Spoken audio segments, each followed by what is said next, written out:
Hello, my name is Chad Wright for the Cleveland Stater podcast series, and I'm here with fellow Stater reporter Kevin McGhee and Cleveland State alum Nick Camino. Nick accomplished a multitude of things at Cleveland State, including serving as the editor of The Cauldron and graduating from CSU with honors and a degree in journalism. Aside from Cleveland State, you got your start in radio at WTAM 1100 pretty early in your education. How did that come to be? I was going to say, I'm glad you put in the honors part. That made me feel smart. That was cool. How did I start at TAM? Is that well? So right out of high school, we were doing these things they do for seniors just to get them out the last 2 weeks of the year, called Senior Project. Senior experience. And so I had a chance to be able to do my senior experience with the Mike Trevisano show on WTAM 1100 for about 2.5 weeks.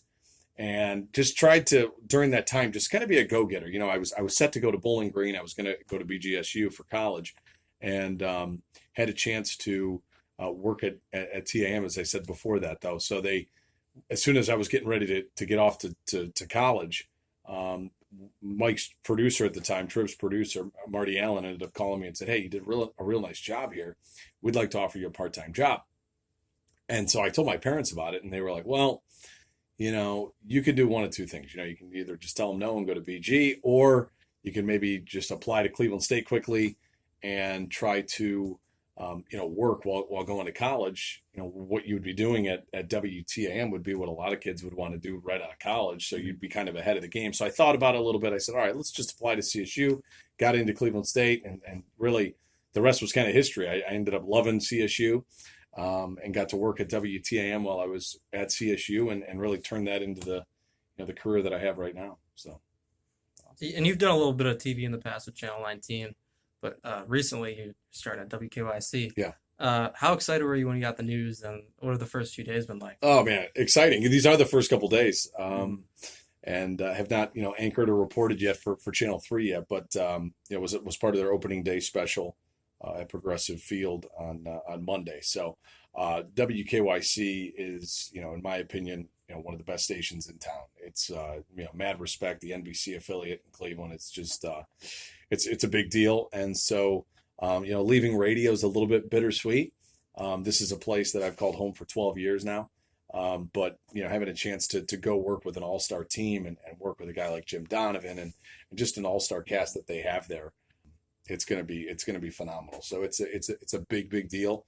Obviously taking it very seriously, and no nerves. Looking forward to it. Not as much anymore. When I started out in television, actually back in the day when I was starting in this town, it was years ago, it was at News 5. And I think back then, I was kind of apprehensive and nervous about things, but getting a chance to get to know some people at Channel 3 already, it kind of puts those nerves at ease, because you're joining a great place. And I've done it before. Obviously, I'm confident in my ability. So it's kind of like, just kind of do what you know. Don't try to do too much, and, kind of keep your head down and go at it. But no, I don't think it's nerves as much. It's more just excitement. So, yeah, you mentioned, you did some of the opening day coverage. Yeah. And I think primarily when you've been here at WTAM, you've covered the Indians. Mm-hmm. What's that been like, covering kind of your hometown team? It's been cool. You got to differentiate. And I learned this at CSU when I was taking classes and stuff. It was, you got to try to be objective, though, as much as, I enjoy the Indians and I grew up rooting for the Indians. I don't know if sugarcoating them and being a big fan sometimes does it justice for the everyday person that's trying to get a thought on what's happening with the team. You know what I mean? So I've tried to, obviously we're all maybe a little bit biased because we grew up here. We love it here, and we love the tribe. But at the same time, people want to know, your thoughts on it. They want to know the facts on it. And I think that's what I've always tried to do. I think when I started this job, I was able to kind of put my fan cap at the door a little bit and then be objective when I have to. Yeah.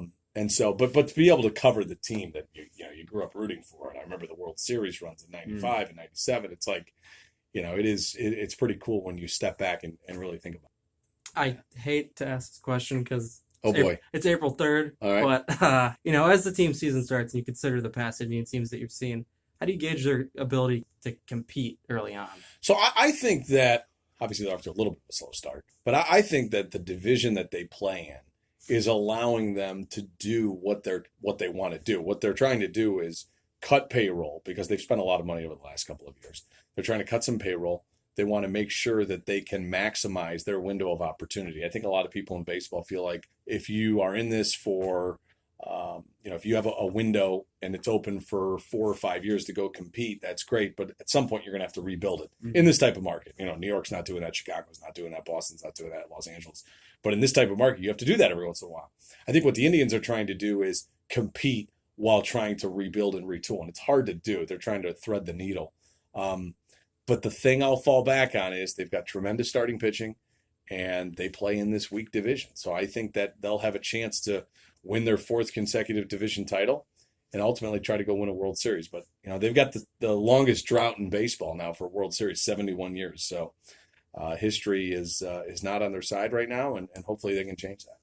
Yeah, and I think if that would have changed in 2016 with that Game 7, I think the attitude of the whole town would have changed for sure. a lot. It's amazing. I think about the Indians. I think about if 95 was tough. The Braves were really good. But if they would have, let's just say they would have won in 95, they would have won in 97, and they would have won in 07 and in 16.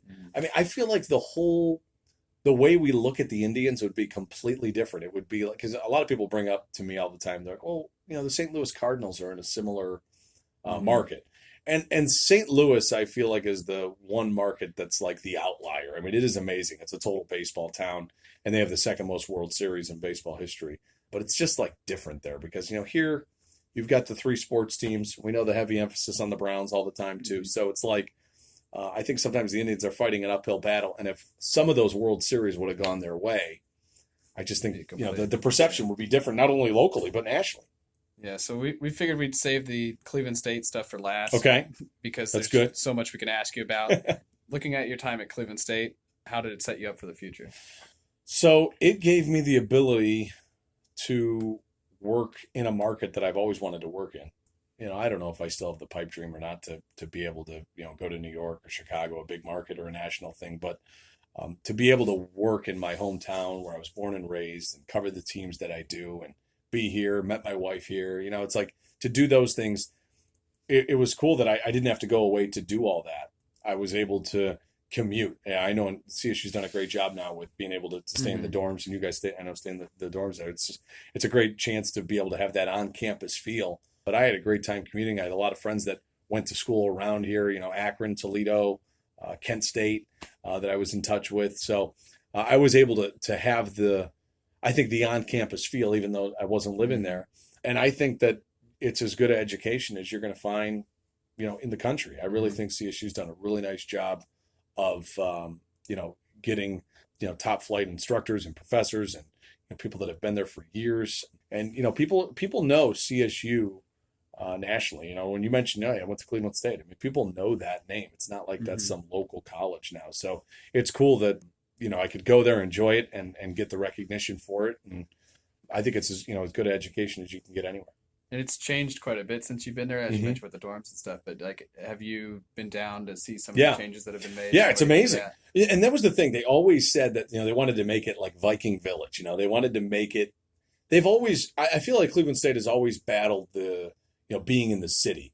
But I don't think that's a problem at all. Yeah. I mean, all my buddies, when I was still some of my friends that aren't married yet or whatever, they want to go downtown, and so who doesn't want to be downtown, So I think that I feel sometimes that the universities almost even felt like, well, we're in the city. It's not necessarily the city. I mean, who cares if it's the city, And I think the fact that now you've been able to bring those dorms down there, and I feel like when I was at school, when you would drive through, by the campus, it was like, oh, there's Cleveland State. Now, when you drive through the campus, it's wow, we're on the campus of Cleveland State. They've made the city their campus. And I think they've done a real nice job of it. I mean, they've done a great job with it. And I think that helps not only with academics. I think that helps with athletics. Getting Division I talent that wants to be on a campus and stuff like that. And I think just the university as a whole has done a great job with that. I guess you could call these next 4 like the lightning round. Okay. Because they're quick and they'll have to do with your favorite Cleveland State memories. Okay. First one, what's your favorite overall Cleveland State memory? Had to be without a doubt. I was there's 2. So when I was at school, the basketball team was playing still in the Horizon League, but it was a way better conference. You had Butler in there with Valparaiso, and Butler came into the Wolstein Center and they were ranked 9th in the country. I mean, they were beating everybody. I think they beat Indiana that year. They were beating everyone. And CSU had a really good team. And I remember they were Butler was 9th in the country. Wolstein Center packed about like 12 to 15,000 people in there. It was nuts. Rushed the court when they won the game and stuff like that. So I was covering the game for the paper, so I didn't rush the court, but the fans did. The students. It was a really cool memory. But then going to the NCAA tournament in one of Gary Waters' first years as coach, I got the chance to go down to Miami, Florida, cover the game against Wake Forest, which they won. They lost the round of 32 game against Arizona. I thought that was a game they could have won if they'd have shot better, and then they would have gone to the Sweet 16. But I would say that for me was the best memory. What about the favorite non-sports Cleveland State memory? Non-sports CSU memory. Being able to write columns for both papers. Obviously there's the Cleveland Stater, which you guys wrote for, which is awesome. I had a chance to be the editor-in-chief of the student newspaper, The Cauldron, too. So, being able to do those things was cool. Being a sports, the sports editor for the Stater and the editor-in-chief of The Cauldron. Just being able to do what I love while going to school was pretty cool. And that actually brings me to the next question. Favorite Cleveland Stater or Cauldron memory? Probably ties into being able to just cover a Division I, basketball team. I thought that was always pretty cool.